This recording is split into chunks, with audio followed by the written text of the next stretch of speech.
दरअसल वो एलन का एक सपना था। एलन देखती है कि वो एक कमरे में है जहां पर उसके अलावा कोई भी नहीं है। एलन को अपनी पिछली जिंदगी के बारे में कुछ भी याद नहीं है और तभी उस कमरे की सीलिंग पे लगे हुए स्पीकर से आवाज आती है जो एलन को कहती है कि तुम्हारे सामने टेबल के ऊपर जो पेंसिल रखी हुई है, तुम्हें उस पेंसिल को वक्त खत्म होने से पहले टेबल से नीचे गिराना होगा। और तभी कमरे की लाइट्स रेड हो जाती हैं। वहां पर एक टाइमर भी शुरू हो जाता है जिसमें 30 सेकंड्स का टाइम होता है। एलन किसी तरह से उस टेबल तक पहुंचती है और पेंसिल को वहां से गिरा देती है, जिसके बाद कमरे में एक बार फिर से पूरी तरह से सब कुछ नॉर्मल हो जाता है। एलन जो कि पूरी तरह से कंफ्यूज्ड है, उस रोबोटिक आवाज से पूछती है कि मैं कहां पर हूं और तभी एक बजर बजता है, जिसके बाद एलन बेहोश हो जाती है। बेहोश होने के बाद एक बार फिर से उसे सपना आता है जिसमें वो देखती है कि समंदर के किनारे रेत से कुछ बना हुआ है।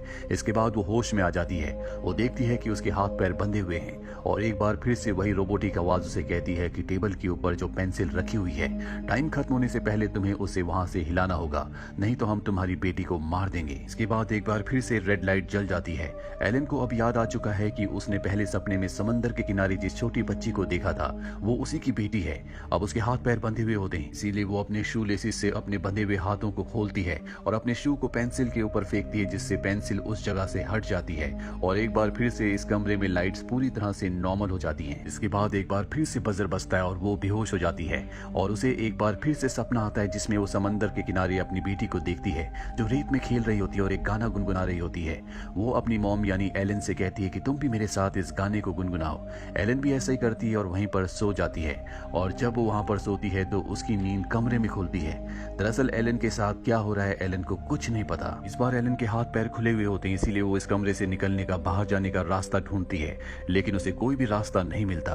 तभी वो देखती है कि टेबल पर एक ग्रीन कलर का पदार्थ रखा हुआ है जिसमें एक स्पून भी होता है। वो समझ जाती है कि ये खाने की कोई चीज है। एलन उसे खा लेती है क्योंकि उसे भूख लगी होती है। जिसके बाद एक बार फिर से वो उस आवाज से सवाल पूछती है कि तुमने मेरे साथ क्या किया है, मैं कहां पर हूं, लेकिन उसके सवाल का कोई भी जवाब नहीं मिलता। एलन थक हार कर वहीं पर सो जाती है और एक बार फिर से उसे समंदर के किनारे का सपना आता है जहां पर वो अपनी बेटी को देखती है, लेकिन इस बार वो अपनी बेटी के पास नहीं जा पाती। उसकी नींद खुल जाती है। नींद खुलने के बाद वो देखती है कि वो चेयर पर बैठी हुई है और अब एक बार फिर से रोबोटिक आवाज उसे कहती है कि टेबल के ऊपर जो पेंसिल रखी हुई है तुम्हें उसे हिलाना होगा, नहीं तो हम तुम्हारी बेटी को मार देंगे। यहाँ पर एलन पूरी तरह से इरिटेट हो चुकी है। वो उस आवाज से कहती है कि अगर तुम्हारे पास मेरी बेटी है तो तुम्हें इसका सबूत मुझे देना होगा। जिसके बाद उसे उसकी बेटी की आवाज सुनाई जाती है और एक बार फिर से कमरे में रेड लाइट जल जाती है। टाइमर शुरू हो जाता है और उसे जल्द से जल्द पेंसिल को हटाना होगा, लेकिन इस बार पेंसिल को हटाना बहुत मुश्किल है क्योंकि उसके सामने एक ग्लास की दीवार है। वो उसे तोड़ने की कोशिश करती है लेकिन वो बहुत मजबूत होती है। टाइम खत्म होने वाला होता है, इसीलिए वो उस पेंसिल को चीख कर कहती है कि अपनी जगह से हट जाओ और ऐसा ही होता है। पेंसिल टेबल से नीचे गिर जाती है, जिसके बाद एक बार फिर से कमरे में सब कुछ पूरी तरह से नॉर्मल हो जाता है और अगले पल वो बेहोश हो जाती है। जिसके बाद एक बार फिर से वो समंदर के किनारे जाती है जहां पर वो अपनी बेटी को देखती है जो रेत में खेल रही होती है और तभी उसके पीछे से आवाज आती है। यहाँ पर एलन के सिर पर चोट भी होती है। इससे पहले कि वो पीछे देखती एक बार फिर से उसकी नींद खुल जाती है और वो उसी कमरे में चेयर पर बैठी होती है। इस बार उसे चेयर के साथ अच्छे से बांधा होता है। उसके सामने एक आदमी भी पड़ा होता है, साथ ही उसके सर पर चोट का निशान भी है। अब वो आदमी होश में आने के बाद एलन के पास जाता है, उसे चेयर से खोलना चाहता है, लेकिन एलन उसे अपने से दूर कर देती है क्योंकि उसे लगता है कि इसी आदमी ने उसे किडनैप किया है। और तभी वो आदमी उसे बताता है कि मैं तुम्हारा हस्बैंड हूँ। इस बारे में एलन को कुछ भी याद नहीं होता। वो आदमी एलन को कहता है कि मेरा नाम रॉजर है और जब वो अपना नाम बताता है तो एलन को याद आ जाता है कि रॉजर उसका हस्बैंड है। एक बार फिर से वही आवाज आती है जो एलन से कहती है कि तुम्हें पेंसिल को एक बार फिर से टेबल से नीचे गिराना होगा। रॉजर पेंसिल के पास जाता है और जब वो पेंसिल को उठाता है तो कमरे की लाइट्स ब्लू हो जाती है और आवाज कहती है कि ये काम सिर्फ और सिर्फ एलन कर सकती है, लेकिन एलन चेयर के साथ अच्छे से बंधी हुई है, इसीलिए वो पेंसिल तक नहीं पहुंच सकती। अब एलन और रॉजर के बीच में आर्ग्यूमेंट्स होना शुरू हो जाते हैं और इन्हीं आर्ग्यूमेंट्स के दौरान एलन जोर से चिल्लाती है और उसकी चीख की आवाज से पेंसिल के दो टुकड़े हो जाते हैं। वो अपनी जगह से गिर जाती है। ये देखकर ही दोनों के दोनों हैरान होते हैं और जैसे ही वो टास्क पूरा करती है हमेशा की तरह एक बार फिर से वो बेहोश हो जाती है और इस बार वो अपने सपनों में अपनी बेटी के साथ अपने हस्बैंड रॉजर को भी देखती है जो गुस्से से उसी को देख रहा होता है। इसके बाद जब वो होश में आती है तो वापस उसी कमरे में होती है जहां पर रॉजर भी उसके साथ है। रॉजर उससे कहता है कि मुझे लगता है कि तुम्हारे अंदर कोई खास शक्ति है। जब भी हम दोनों आपस में घर में लड़ते थे तो तुम्हारी चीखने चिल्लाने की आवाजों से घर की चीजें टूट जाया करती थी। उसे इस बारे में कुछ भी याद नहीं होता। इसके बाद एलन वहीं जमीन पर लेट जाती है। रॉजर उसके लिए अजीब सा वो हरे रंग का खाना लाता है जिसे देखकर उसे गुस्सा आता है। वो चिल्लाती है। रॉजर के हाथ से प्लेट नीचे गिर जाती है। इसके बाद वो एक बार फिर से सो जाती है जहां वो अपने सपनों में अपनी बेटी को देखती है उसकी बेटी उससे पूछती है कि आप बार बार कहाँ चली जाती हो। वो कहती है कि अब मैं तुम्हें छोड़कर कभी कहीं नहीं जाऊंगी, और अगले पल उसकी बेटी वहां से गायब हो जाती है। इसके बाद एक बार फिर से एलन होश में आ जाती है, जहां पर उसे कमरे में चेयर के साथ जंजीरों से बांधा हुआ होता है। रॉजर देखता है कि उसके सिर पर एक खास निशान है, जिसका मतलब ये है कि उसके सिर के अंदर कुछ डाला हुआ है। और अब एक बार फिर से इन्हें वही रोबोटिक आवाज आती है, जो इस बार एलन को एक दूसरा टास्क देती है।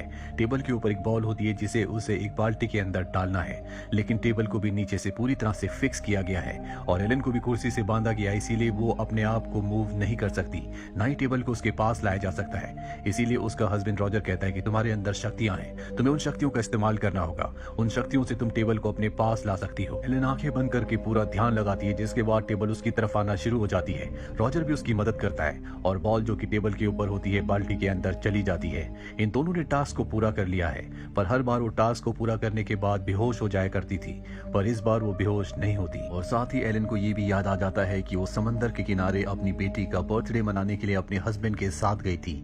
यहाँ पर इसके बाद इन्हें कई सारे टास्क दिए जाते हैं, जिसमें से एक टास्क होता है जिसमें इन्हें रेत के किले बनाने थे, और ये एक एक करके सभी टास्क को पूरा करते हैं। टास्क को पूरा करने के साथ साथ एलन के कानों से खून भी निकलना शुरू हो जाता है।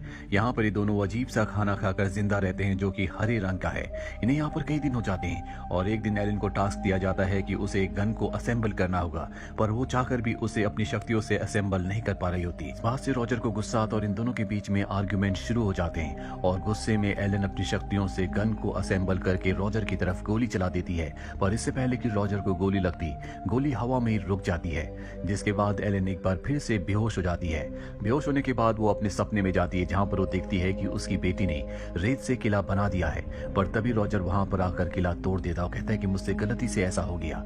इसके बाद एलन एक बार फिर से होश में आती है, जहां पर वो रॉजर से पूछती है कि मैं अपने पास्ट में क्या थी। रॉजर बताता है कि तुम एक टीचर थी और मैं एक सिंगर। अब एक बार फिर से वो सो जाती है। सोने के बाद वो अपने सपने में जाती है। सपने में वो रेत में देखती है, जहां पर उसे रॉजर की अंगूठी और अपनी बेटी की सैंडल मिलती है। जिसके बाद वो नींद से जाग जाती है और देखती है कि उसके सामने रॉजर एक गिलास के बॉक्स के अंदर बंद है, ऊपर से रेत गिर रही है और उसका टास्क है कि वो रॉजर को बचाए, लेकिन वो चाहकर भी रॉजर पर अपनी शक्तियों पर कॉन्सेंट्रेट नहीं कर पाती और धीरे धीरे रॉजर रेत के नीचे दफन हो जाता है, जिससे उसे बहुत गुस्सा आता है। जोर जोर से चिल्लाना शुरू कर देती है और उसकी तेज आवाज से कमरे का वो स्पीकर जो इन्हें कमांड दिया करता था, टास्क दिया करता था, वो टूट जाता है और स्पीकर के टूटते ही कमरे का दरवाजा खुलता है, जिससे 3 सोल्जर्स अंदर आते हैं जिनके पास गन होती है। पर एलन अपनी शक्तियों से उन तीनों पर हमला करके उस कमरे से बाहर निकल जाती है। बाहर लिखा होता है टेस्ट 298 इन प्रोग्रेस, यानी कि वो 297 टास्क को पूरा कर चुकी है और ये 298 टास्क है। अब यहाँ पर बहुत सारे सोल्जर्स आ जाते हैं, लेकिन वो अपनी शक्तियों से, जिन पर अब उसे पूरी तरह से कंट्रोल है, उन सब पर हमला करके उन्हें मार देती है। जब वो आगे जाती है तो वहां पर 3 दरवाजे होते हैं। वहीं पर रॉजर भी बैठा होता है, जो बहुत डरा हुआ होता है। वो उन तीनों दरवाजों में से बीच के दरवाजे की तरफ इशारा करता है, जिस पर लिखा होता है सप्लाईज, और कहता है कि सब मेरी तरह है। एलन उस दरवाजे को खोलती है, अंदर से एक आदमी निकलता है जो हूबहू रॉजर की तरह होता है। तभी यहाँ पर और भी सोल्जर्स आ जाते हैं, जो सब के सब एक ही शक्ल के होते हैं। एलन उन पर हमला करके वहां से आगे बढ़ जाती है। वो एक कमरे के अंदर जाती है, जहां से एक बार फिर से वही रोबोटिक आवाज उसे आती है। एलन को बताती है कि तुम्हारी बेटी अब इस दुनिया में नहीं रही, वो मर चुकी है। इस बात से एलन को गुस्सा आता है, वो जोर से चिल्लाती है और अब एलन के सिर के पीछे जो एक डिवाइस लगाया गया था, उस डिवाइस को वो लोग बंद कर देते हैं, जिन्होंने एलन को यहाँ पर कैद किया था।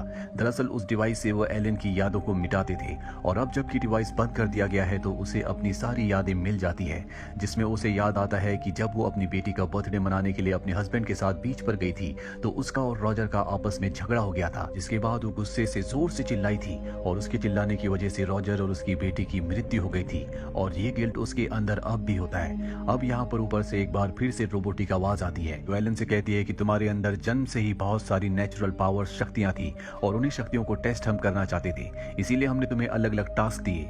तुम्हारे सामने कमरा है, अगर तुम उस कमरे के अंदर जाओगी तो तुम अपनी पुरानी सारी यादों को दोबारा से खो दोगी, तो तुम्हारे मेंटल पीस के लिए अच्छा होगा, तुम्हें कमरे में जाना चाहिए। लेकिन एलन साफ साफ मना कर देती है। वो कहती है कि मैं अपनी बेटी और अपनी पति की यादों में रहना चाहती हूँ। इसके बाद एक बार फिर से एलन की आंख उसी कमरे में खुलती है। उसके सामने टेबल पर पेंसिल होती है और ये पहला टास्क होता है जो पहले भी कर चुकी है। दरअसल ये एक ऑर्गेनाइजेशन है। इन्हें एलन की शक्तियों के बारे में उस वक्त पता चला जब उसकी वजह से उसके पति रॉजर और उसकी बेटी की मृत्यु हो गई। उसके बाद वो एलन को यहाँ पर ले आए, उसे अलग अलग टास्क दिए कि उसके अंदर जितनी भी पावर्स है वो उन सभी पावर्स पर अपना पूरी तरह से नियंत्रण पा सके, उनसे कभी किसी को नुकसान ना हो और उसका इंसानियत के लिए अच्छाई के लिए इस्तेमाल किया जा सके। इसीलिए एक बार फिर से इस सिलसिले को दोबारा शुरू किया जाता है।